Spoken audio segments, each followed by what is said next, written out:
All right, buckle up, everybody, because today we're taking a deep dive into a situation that is, well, let's just say it's about as delicate as a house of cards in a hurricane. We're talking about the U.S. intelligence community and their decision to just stop sharing intel with Kyiv. Yeah. And this comes right after the U.S. cut off military aid to Ukraine. So, yeah, big move. Talk about sending a message, right? Definitely a big shift. And the timing, it's not an accident. It's a very clear signal to Zelensky and, frankly, to everyone else watching that the U.S. wants to change this game. Right. Yeah. On the surface, it all seems like it's about getting Zelensky to the negotiating table to talk peace. Right. But, let's be real here. Cutting off support, that vital intelligence, that could have some serious consequences. No, absolutely. Intelligence is like the lifeblood of any military operation. Right. Without it, Ukraine is basically operating in the dark. Yeah. It's a bold move by the Trump administration, for sure. It could be the thing that forces Zelensky to finally make a deal. Okay, so let's say that happens. What's the plan? What's Trump's strategy here? They want to de-escalate things, for sure, but how do they do that? Well, you have to understand just how complicated the situation really is. There are so many different groups with their own goals. Oh, yeah. You've got people within the U.S. government, people in Europe, even different factions within Ukraine itself. And then you have Zelensky. He's kind of a wild card. Oh, he is a total wild card. Yeah. You remember that whole mess with the Trump administration? He wouldn't even apologize for his behavior. It's almost like he cares more about staying in power and making himself rich than about the people of his country. There's definitely a growing sense that Zelensky is more focused on saving his own skin and helping his buddies get rich than he is on serving the people who elected him. Right. His actions and what he's been saying lately, it doesn't seem like peace is really his top priority. Yeah, so maybe cutting off the intel is a way for the U.S. to control him a little bit? Yeah. Keep him from, totally blowing things up? It could be. They might be trying to limit his options, make him think more strategically about his next move. It's a high-stakes game. Like a game of chess. Exactly. Okay. Well, speaking of strategy, there's been some talk about a potential minerals deal between the U.S. and Ukraine. Zelensky himself has hinted at it. What's the significance of that? Could this be a way for the U.S. to gain some leverage in the region? Absolutely. I think that deal could be a huge piece of the puzzle. The U.S. is trying to get things back to normal with Russia. Right. Which makes sense because they're a big player in that part of the world. But then you've got Europe, especially some of those European leaders who seem to just want to escalate things. They want to spend more on defense and basically take a more aggressive stance against Russia. Wait, so Europe wants to ramp things up militarily while the U.S. is trying to make peace? That doesn't seem to make sense. What's going on there? A lot of it comes down to history. The whole legacy of World War II and the creation of NATO really instilled this deep mistrust of Russia in a lot of European countries. Yeah. Some European leaders, they see this conflict and they just see their own past anxieties. They see Russia's involvement as a direct threat to their own safety. So we've got the U.S. trying to calm things down, Europe itching for a fight, and Zelensky just stirring the pot in the middle. What does all of this mean? It sounds like a recipe for disaster. It's definitely volatile, and there's a lot of room for things to go wrong.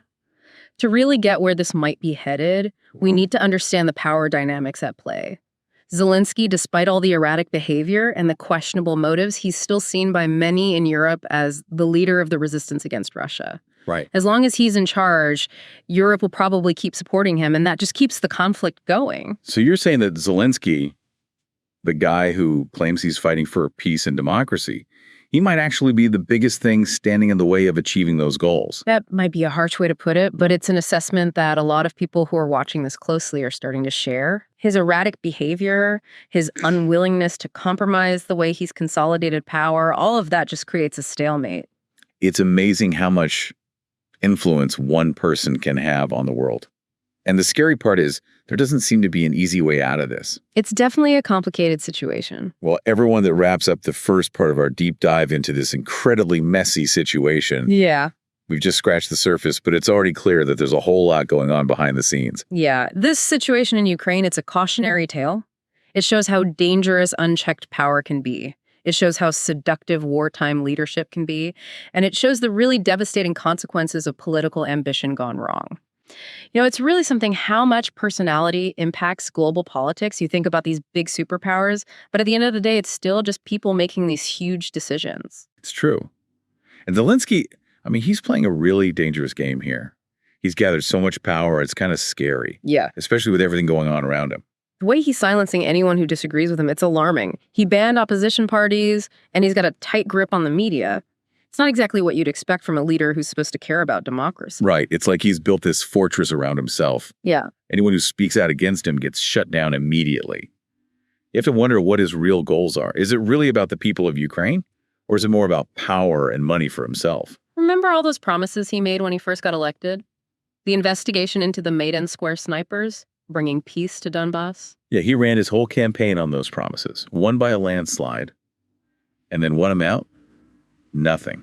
He went back on everything he said, gave in to pressure from the extremists, and in the end, he let down the very people who put him in office. It's a troubling pattern. Yeah. He's more concerned with keeping those in power happy, even if it means hurting the country as a whole. And this whole thing with Russia constantly, it's like he's living in his own little world, completely disconnected from the real consequences of what he's doing. His behavior raises serious questions about whether he's fit to lead.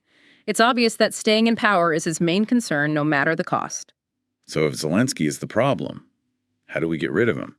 He's rigged the system so free, and fair elections don't seem likely. That's the big question, and there's no easy answer. As long as he's in control, any attempt to remove him through normal channels will probably fail. He's got loyalists everywhere, and he's silenced anyone who opposes him. So are we just supposed to sit here and watch him ruin his country? Wait for him to make a mistake that takes him down? That's one option, but it's risky. Things could get much worse before that happens, leading to even more suffering and instability. There's another option, but it's a sensitive one. External pressure. You're talking about the U.S. and Europe getting more directly involved. Wouldn't that risk making the region even more unstable? Yeah. It could backfire in a big way. There's no doubt it's a high-risk, high-reward situation. But if the goal is real lasting peace, it's something that has to be considered. But it has to be done carefully with a clear understanding of what could go wrong. This whole situation, it's like something out of a spy movie.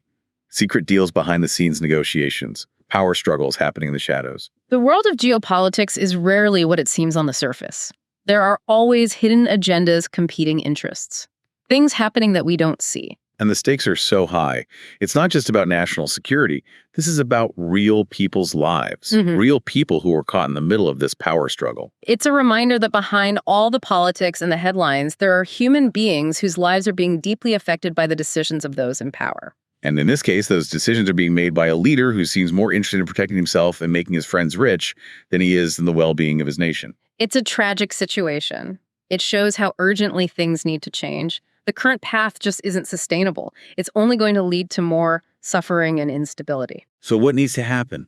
What are our options? That's what we'll talk about in the last part of our deep dive. We'll look at some possible scenarios, the key players involved, and the critical choices that will shape what happens next in this conflict. We've really gone deep, haven't we? I mean, from intelligence blackouts to mineral deals from World War II to a president who seems more worried about his image than his people. Yeah, it's been quite a journey. A real look behind the curtain at how power works, how hidden agendas drive things, and, the realization that the fate of millions can rest on the shoulders of one person and not always a good person. It really makes you think. Zelensky's story is a perfect example of how power can corrupt. I mean, he came in with all these promises to change things, to finally get rid of the corruption that's been plaguing Ukraine for so long. Right. He really shook things up at first. He did? Challenged the old way of doing things, brought in new faces. And for a moment there, it felt like things might actually get better. Yeah, there was hope. But like we've been talking about, that hope kind of faded somewhere along the way. The power, the attention, it all went to his head, I guess. Yeah. And instead of tearing down the system, he became a part of it, consolidated his power, silenced anyone who disagreed with him, turned a blind eye to what his cronies were doing. It's like the saying goes, power corrupts absolutely. And the really sad thing is, it's the people of Ukraine who are paying the price for his ambition and his recklessness. He's stuck in this trap of his own making. He needs the money to keep flowing and the conflict to keep simmering, to stay in control. He needs the war to justify his actions and to keep up his image as this great defender against Russia. He's become a prisoner of his own story. And the longer this drags on, the harder it's going to be for him to break free. So what happens now? I mean, are there any options? Is there any way this ends peacefully? Or are we just going to watch this whole thing fall apart? That's the question everyone's asking. And honestly, there are no easy answers. The future of Ukraine, the future of the whole region, it's all up in the air. The decisions that get made in the next few months, they're going to have a huge impact. So what are some of the things that could happen? Well, one possibility is that Zelensky just keeps going down this same path. More power, more control. And that probably means more oppression at home, more conflict with Russia, and maybe even more instability for the whole region. That's not good. What about getting rid of Zelensky? Could that lead to peace? It's possible, but it's risky. Like we said, he's made sure that no one can challenge him from inside. So if he's going to be removed, it'll probably have to come from outside. And that could make things even worse. It could spark an even bigger conflict. So is there any hope for Ukraine? The way forward is unclear, but the first thing that has to happen is recognizing the problem. Zelensky's behavior, his need for power, it's brought his country to the brink. The world needs to see that and do something to stop things from getting worse. It's complicated, that's for sure. Yeah. But by talking about it, by understanding what's really going on, maybe we can start to see a way out. The stakes are incredibly high. What happens in the next few months is going to affect millions of lives. Let's hope the people in charge choose peace and stability over their own personal interests. Well, there you have it, folks. A deep dive into one of the most tense and confusing situations in the world today. We've looked at the alliances, the secrets, and the personalities that have led us to this point.